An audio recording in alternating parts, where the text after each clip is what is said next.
थोड़ा समय लगेगा लेकिन पढ़ना जरूर। आंसू आ जाए तो जान लेना आपकी भावनाएं जीवित है। बात बहुत पुरानी है, 8-10 साल पहले की। मैं अपने एक मित्र का पासपोर्ट बनवाने के लिए दिल्ली के पासपोर्ट ऑफिस गया था। उन दिनों इंटरनेट पर फॉर्म भरने की सुविधा नहीं थी। पासपोर्ट दफ्तर में दलालों का बोलबाला था और खुलेआम दलाल पैसे लेकर पासपोर्ट के फॉर्म बेचने से लेकर उसे भरवाने, जमा करवाने और पासपोर्ट बनवाने का काम करते थे। मेरे मित्र को किसी कारण से पासपोर्ट की जल्दी थी, लेकिन दलालों के दलदल में फंसना नहीं चाहते थे। हम पासपोर्ट दफ्तर पहुंच गए। लाइन में लगकर हमने पासपोर्ट का तत्काल फॉर्म भी ले लिया, पूरा फॉर्म भर लिया। इस चक्कर में कई घंटे निकल चुके थे और अब हमें इसी तरह पासपोर्ट की फीस जमा करानी थी।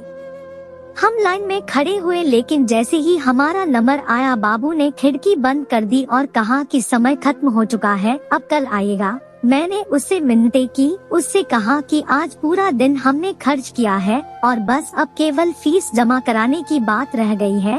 त्रिया फीस ले लीजिए। बाबू बिगड़ गया, कहने लगा, आपने पूरा दिन खर्च कर दिया तो उसके लिए वो जिम्मेदार है क्या?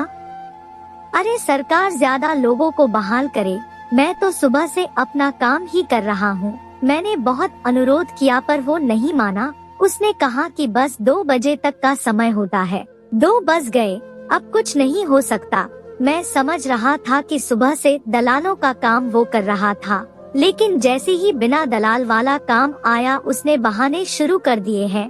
पर हम भी अड़े हुए थे कि बिना अपने पद का इस्तेमाल किए और बिना ऊपर से पैसे खिलाए इस काम को अंजाम देना है। मैं ये भी समझ गया था कि अब कल अगर आए तो कल का भी पूरा दिन निकल ही जाएगा, क्योंकि दलाल हर खिड़की को घेर कर खड़े रहते हैं और आम आदमी वहां तक पहुंचने में बिलबिला उठता है। खैर, मेरा मित्र बहुत मायूस हुआ और उसने कहा कि चलो अब कल आएंगे। मैंने उसे रोका, कहा कि रुको, एक और कोशिश करता हूँ। बाबू अपना थैला लेकर उठ चुका था। मैंने कुछ कहा नहीं, चुपचाप उसके पीछे हो लिया। वो उसी दफ्तर में तीसरी या चौथी मंजिल पर बनी एक कैंटीन में गया। वहाँ उसने अपने थैले से लंच बॉक्स निकाला और धीरे धीरे अकेला खाने लगा। मैं उसके सामने की बेंच पर जाकर बैठ गया।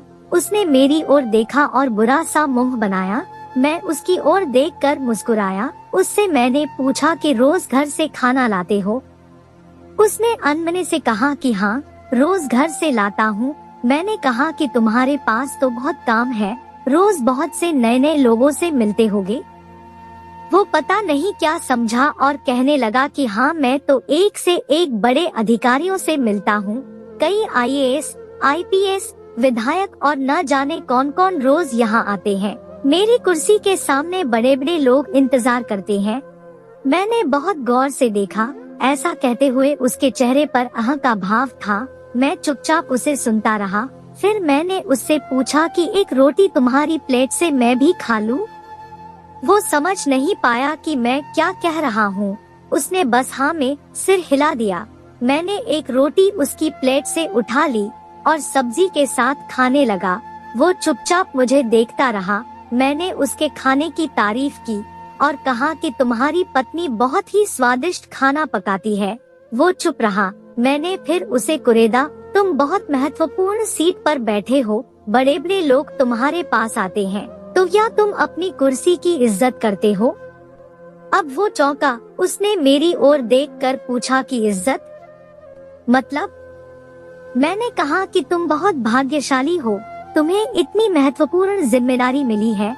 तुम न जाने कितने बड़े बड़े अफसरों से डील करते हो, लेकिन तुम अपने पद की इज्जत नहीं करते। उसने मुझसे पूछा कि ऐसा कैसे कहा आपने? मैंने कहा कि जो काम दिया गया है उसकी इज्जत करते तो तुम इस तरह रुखे व्यवहार वाले नहीं होते। देखो, तुम्हारा कोई दोस्त भी नहीं है। तुम दफ्तर की कैंटीन में अकेले खाना खाते हो, अपनी कुर्सी पर भी मायूस होकर बैठे रहते हो, लोगों का होता हुआ काम पूरा करने की जगह अटकाने की कोशिश करते हो। मान लो कोई एकदम 2 बजे ही तुम्हारे काउंटर पर पहुंचा तो तुमने इस बात का लिहाज तक नहीं किया कि वो सुबह से लाइन में खड़ा रहा होगा और तुमने फटाक से खिड़की बंद कर दी। जब मैंने तुमसे अनुरोध किया तो तुमने कहा कि सरकार से कहो कि ज्यादा लोगों को बहाल करे। मान लो मैं सरकार से कहकर और लोग बहाल करा लूं तो तुम्हारी अहमियत घट नहीं जाएगी। हो सकता है तुमसे ये काम ही ले लिया जाए, फिर तुम कैसे IAS, IPA और विधायकों से मिलोगे? भगवान ने तुम्हें मौका दिया है रिश्ते बनाने के लिए, लेकिन अपना दुर्भाग्य देखो, तुम इसका लाभ उठाने की जगह रिश्ते बिगाड़ रहे हो। मेरा क्या है, कल भी आ जाऊंगा, परसों भी आ जाऊंगा। ऐसा तो है नहीं कि आज नहीं काम हुआ तो कभी नहीं होगा। तुम नहीं करोगे कोई और बाबू कल करेगा, पर तुम्हारे पास तो मौका था किसी को अपना एहसानमंद बनाने का, तुम उससे चूक गए। वो खाना छोड़कर मेरी बातें सुनने लगा था। मैंने कहा कि पैसे तो बहुत कमा लोगे, लेकिन रिश्ते नहीं कमाए तो सब बेकार है। क्या करोगे पैसों का? अपना व्यवहार ठीक नहीं रखोगे तो तुम्हारे घर वाले भी तुमसे दुखी रहेंगे। यार दोस्त तो नहीं है, ये तो मैं देख ही चुका हूँ। मुझे देखो, अपने दफ्तर में कभी अकेला खाना नहीं खाता, यहाँ भी भूख लगी तो तुम्हारे साथ खाना खाने आ गया। अरे अकेला खाना भी कोई जिंदगी है? मेरी बात सुनकर वो रुआसा हो गया। उसने कहा कि आपने बात सही कही है साहब, मैं अकेला हूँ। पत्नी झगड़ा कर मायके चली गई है, बच्चे भी मुझे पसंद नहीं करते। माँ है, वो भी कुछ ज्यादा बात नहीं करती, सुबह 4-5 रोटी बना कर दे देती है और मैं तन्हा खाना खाता हूँ। रात में घर जाने का भी मन नहीं करता। समझ में नहीं आता कि गड़बड़ी कहाँ है। मैंने हौले से कहा कि खुद को लोगों से जोड़ो, किसी की मदद कर सकते तो करो। देखो मैं यहाँ अपने दोस्त के पासपोर्ट के लिए आया हूँ, मेरे पास तो पासपोर्ट है। मैंने दोस्त की खातिर तुम्हारी मिन्नतें की निस्वार्थ भाव से, इसलिए मेरे पास दोस्त है, तुम्हारे पास नहीं है। वो उठा और उसने मुझसे कहा कि आप मेरी खिड़की पर पहुँचो, मैं आज ही फॉर्म जमा करूँगा। मैं नीचे गया, उसने फॉर्म जमा कर लिया, फीस ले ली और हफ्ते भर में पासपोर्ट बन गया। बाबू ने मुझसे मेरा नंबर मांगा, मैंने अपना मोबाइल नंबर उसे दे दिया और चला आया। कल दिवाली पर मेरे पास बहुत से फोन आए, मैंने करीब सारे नंबर उठाए, सबको हैप्पी दिवाली बोला। उसी में एक नंबर से फोन आया, रविंद्र कुमार चौधरी। बोल रहा हूँ साहब, मैं एकदम नहीं पहचान सका। उसने कहा कि कई साल पहले आप हमारे पास अपने किसी दोस्त के पासपोर्ट के लिए आए थे और आपने मेरे साथ रोटी भी खाई थी। आपने कहा था कि पैसे की जगह रिश्ते बनाओ। मुझे एकदम याद आ गया। मैंने कहा हाँ जी चौधरी साहब कैसे हैं? उसने खुश होकर कहा, साहब आप उस दिन चले गए, फिर मैं बहुत सोचता रहा। मुझे लगा कि पैसे तो सचमुच बहुत लोग दे जाते हैं, लेकिन साथ खाना खाने वाला कोई नहीं मिलता, सब अपने में व्यस्त है। मैं साहब अगले ही दिन पत्नी के मायके गया, बहुत मिन्नतें कर उसे घर लाया। वो मान ही नहीं रही थी। वो खाना खाने बैठी तो मैंने उसकी प्लेट से एक रोटी उठा ली, कहा कि साथ खिलाओगी। वो हैरान थी, रोने लगी, मेरे साथ चली आई, बच्चे भी साथ चले आए। साहब अब मैं पैसे नहीं कमाता, रिश्ते कमाता हूँ, जो आता है उसका काम कर देता हूँ।